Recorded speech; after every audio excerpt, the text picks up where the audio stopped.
Bharatiya Janata party के नेता कब क्या बयान दे दे किसी को कुछ पता नहीं। और उत्तर प्रदेश में कथावाचक तो उनका कुछ खैर पता ही नहीं, क्या कब बोलते हैं कुछ नहीं।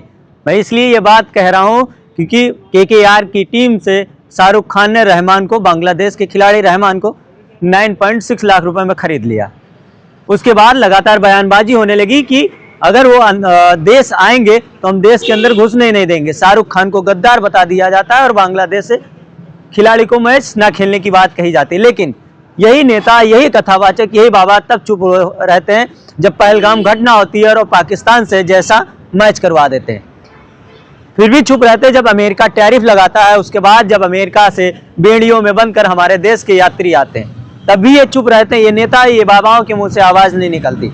हिमाचल प्रदेश में सैकड़ों किलोमीटर तक चीन कब्जा कर लेता है, रेजांगला जैसा मेमोरियल तोड़ दिया जाता है, तब भी ये भारतीय जनता पार्टी के नेता चुप रहते हैं। लेकिन जब खिलाड़ी की बात आती है, रहमान को जब शाहरुख खान खरीदते हैं अपनी टीम के लिए, तब ये बयानबाजी करने लगते हैं। इसलिए क्योंकि यहाँ पर होता है हिंदू मुसलमान। तमाम सवाल हैं, सबको लेकर हम चर्चा करते हैं। हमारे बीच बात करने के लिए मौजूद है समाजवादी पार्टी के पिछड़ा वर्ग के पूर्व प्रदेश अध्यक्ष चौधरी लौटन राम निषाद, जो किसी परिचय के मोहताज नहीं है, अपने बेबाक अंदाज के लिए जाने जानते हैं। उनसे बात करते हैं कि कैसे देखते हैं। चौधरी साहब कैसे देखते हैं जो लगातार ये बाबा और भारतीय जनता पार्टी के नेता बयानबाजी कर रहे हैं? देखिए, खिलाड़ियों के संबंध में इस तरह की जो बयानबाजी बाबा करे चाहे संगीत सोम करे, यह बयान बिल्कुल जो है कि हमारी भाईचारा के विरोध में है, हमारी राष्ट्रीय एकता अखंडता के विरोध में है, हमारी सांप्रदायिक सौहार्द के विरोध में है। देखिए, खेल जो होता है, खेल में जो है सद्भाव की भावना से खेला जाना चाहिए और दुश्मनी और धर्म के विभेद के आधार पर नहीं होना चाहिए। अगर शाहरुख खान ने रहमान को जो है कि खरीदा है, तमाम लोग खरीद रहे हैं, खिलाड़ियों को खरीद रहे हैं प्रोत्साहित करने के लिए, उनका मनोबल बढ़ाने के लिए। लेकिन अगर धीरे इस तरह के बाबा देवकी नंदन ठाकुर हो, चाहे वो कौन है बाबा, जिन्होंने देश दुनिया को ही नहीं देखा है और वो तो पहले से ही जो है कि ईश्वर उनसे नाराज है, उनके नाराजगी का परिणाम वो भुगत रहे हैं। देश दुनिया कैसी है देखने के लिए तड़पड़ाते हुए गए। लेकिन इस तरह जो बयान दे करके जो है या सांप्रदायिक सौहार्द को बिगाड़ने का काम कर रहे हैं, नफरत, धर्म के नाम पर नफरत पैदा करने का काम कर रहे हैं। ये नहीं है उनको कहेंगे ये संगीत सोम, ये लोग बीफ का धंधा कराएंगे, स्लाटर हाउस खोलेंगे, तब इनका धर्म जो है कि आड़े हाथों नहीं आता है। सबरवाल जो कि अल कबीर जो आज सबसे बड़ा देश का स्लाटर हाउस है, उसका मालिक जो है कि सबरवाल है, तब उस पर उंगली नहीं उठाएंगे। कानपुर का सबसे बड़ा स्लाटर हाउस है जो अडानी का है, तो उस पर इनका धर्म खतरे में नहीं पड़ता है। चौधरी साहब, सवाल ये कि अडानी बांग्लादेश को बिजली सप्लाई करते हैं, तब क्या वो भी देश के गद्दार होंगे? उनको भी देश में रहने का अधिकार नहीं है और यही प्रधानमंत्री शेख हसीना को भारत में रखते हैं, तब ये नेता क्यों चुप रहते हैं? देखिए, ये जो करें वो सब जायज है, लेकिन दूसरा करे तो बुरा है। शेख हसीना को बंगाल में और दिल्ली में कार्यालय खोलने के लिए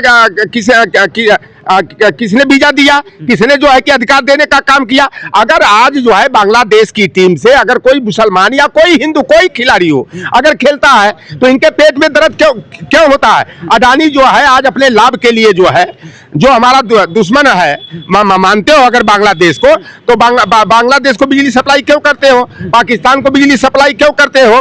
तो ये भारतीय जनता पार्टी और ये गुजराती गैंग का जो है ना, लाभ कमाने के लिए किसी भी हद तक चले जाएंगे। आप देखेंगे आरएसएस वाले हो, भारतीय जनता पार्टी के हो, तमाम बड़े नेता मुसलमानों को जीजा बना लेंगे, मुसलमानों को दामाद बना लेंगे। एक जो है भारतीय जनता पार्टी के संगठन महामंत्री, राष्ट्रीय संगठन महामंत्री रामलाल जी थे, उन्होंने अपने भतीजी की शादी यही ताज होटल में किए थे, जिसमें केशव प्रसाद मौर्य भी गए, जिसमें रसगुल्ला और लड्डू खाने के लिए योगी आदित्यनाथ भी गए। तब इनका धर्म खतरे में नहीं पड़ा। जब मुख्तार अब्बास नकवी को ये दामाद बना लेते हैं, अशोक और वो शहनवाज हुसैन को जीजा दामाद बनाते हैं, तब इनका धर्म खतरे में नहीं पड़ता है। शाहरुख खान की पत्नी गौरी जो है वो भी तो ब्राह्मण की लड़की है। आप देखेंगे कौन एक और है, तमाम चाहे अरबाज खान हो, सुहेल खान हो, इनके आमिर खान की दोनों पत्नियां जो है कि ब्राह्मण लड़कियां हैं।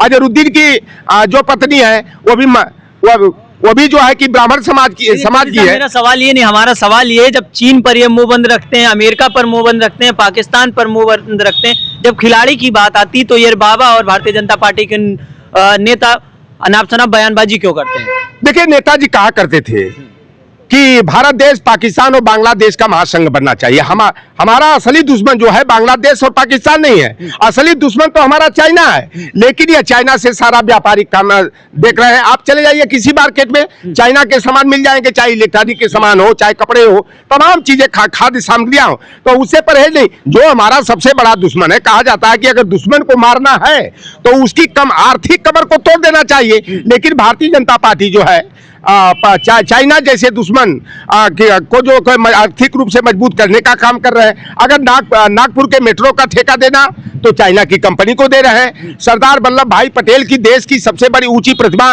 अगर लगाना है तो उसका ठेका जो है कि चाइना की कंपनी को देते हैं। बंबई के अंदर, समुद्र के अंदर शिवाजी की प्रतिमा अगर लगाना है तो चाइना के कंपनी को ये देते हैं। और रेजांगला में 114 यादव वीर चाइना से लड़ते हुए 1965 में मर गए। उनका जो स्मारक वहां बना हुआ था, चाइना उसे ध्वस्त करने के बाद उससे भी आगे आकर भारत की सैकड़ों किलोमीटर जमीन पर कब्जा कर लिया। तब ये भारतीय जनता पार्टी वाले संगीत सोम हो, चाहे धर्माचार्य बनते हैं, ये पाखंडी, ढोंगी, पथभ्रष्ट जो हैं, ये इस तरह की बयानबाजी नहीं करते, इनकी जुबान नहीं खुलती है। तो ये भारतीय जनता पार्टी कुल मिलाकर के, और भारतीय जनता पार्टी की साइड से जो मदद करने वाले धर्माचार्य हो, शंकराचार्य हो, चाहे महामंडलेश्वर हो, ये हिंदू मुसलमान के नाम पर ये नफरत केवल पैदा करने का ये काम करते हैं। और इनका मकसद जो है पूरी तरह से जो है भारत पाकिस्तान करके, बांग्लादेश का नाम लेकर के, हिंदू मुसलमान के नाम पर, ईद दिवाली के नाम पर। अभी तो परसों सुना कि उत्तर प्रदेश की सरकार जो है उर्स का जो मेला लगता है उस पर प्रतिबंध लगाने जा रही। भाई ठीक है, उर्स के मेला पर अगर प्रतिबंध लगाते हो तो रामलीला पर भी प्रतिबंध लगना चाहिए। मेला तो सबका बंद कर दो, श्री कृष्ण लीला पर रोक लगना चाहिए, शिव मेला पर रोक लगना चाहिए। लेकिन इस तरह का जो मुसलमानों को ये टारगेट करके जो है ये धार्मिक नफरत, सांप्रदायिक नफरत जो है कि पैदा करने का काम करते हैं। और देश की आज़ादी में अगर आप देखेंगे, आप चले जाना है इंडिया गेट पर, सबसे ज़्यादा अगर शहीदों की सूची में अगर किसी का नाम मिलेगा तो नंबर 1 पर मुसलमानों का मिलेगा। और जिस RSS को अपना ये आदर्श मानते हैं, आप देखेंगे कि वही वीर सावरकर, जिनको कहते हैं माफी वीर, जिन्होंने अंग्रेजों से 6 बार लिखित में माफीनामा में मांगा। जब हमारे ICS अधिकारी, आज का IAS जिसको कहा जाता है, 40 रुपया मासिक वेतन मिलता था तो 60 रुपया उसको पेंशन मिलती थी। आज उसके वो आदर्श है। तो भारतीय जनता पार्टी का जो पूर्ववर्ती संगठन या कहिए मातृ संगठन राष्ट्रीय स्वयं सेवक RSS है, उसका जो काम रहा अंग्रेजों की मुखबिरी करना रहा, अंग्रेजों की दलाली करना और हमारे देश के स्वतंत्रता आंदोलन को कुचलने के लिए अंग्रेजों की मुखबिरी करके अपने लोगों को गिरफ्तार कराने का, हत्या कराने का ही षड्यंत्र जो है RSS का चरित्र में रहा है। आपका मानना है कि ये हिंदू मुसलमान हो इसलिए बाबा और भारतीय जनता पार्टी के नेता ऐसे बयानबाजी कर रहे हैं? देखिए, पूरी तरह से हमारे सांप्रदायिक सौहार्द को बिगाड़ने के लिए, हमारी देश की एकता अखंडता को खंडित करने के लिए, और नफरत, धर्म के नाम पर नफरत को बढ़ा करके जो है या राजनीति का इनका एक जो हथियार है। और अभी आप देखेंगे, आप RSS का चरित्र जब पढ़ेंगे तो गुरुगोलवलकर कहता था कि बेरोजगारी और बलात्कार जो है राजनीतिक हथियार है। तो ये बेरोजगारी को और बलात्कार को राजनीतिक हथियार जब मानते हैं तो समझ सकते हैं कि RSS और RSS नियंत्रित भारतीय जनता पार्टी का चाल और चरित्र कैसा होगा। चलिए, बात करने के लिए बहुत बहुत धन्यवाद। समाजवादी पार्टी के नेता चौधरी लोटनराज निषाद हमारे साथ थे, हमने उनसे बात की। सवाल छोटा सा था कि ये हिंदू मुसलमान आखिर कब तक चलेगा। ये बाबा और भारतीय जनता पार्टी के नेता जब हिंदू मुसलमान की बात आती तब खुलकर बोलने लगते, लेकिन यही जब चाइना सैकड़ों किलोमीटर भारत के अंदर घुस आता है, रेजांगला जैसा मेमोरियल तोड़ दिया जाता, तब इनके मुंह में दही जमी होती है। पाकिस्तान के बाद, पहलगाम घटना के बाद पाकिस्तान से मैच हो जाता है, लेकिन शाहरुख खान जब रहमान को खरीद लेते हैं तब बयानबाजी शुरू हो जाती है। फिलहाल आप सभी का क्या मानना है कमेंट बॉक्स में जरूर बताइएगा। मिलते हैं किसी अन्य वीडियो में अन्य मुद्दे के साथ, तब तक के लिए नमस्कार।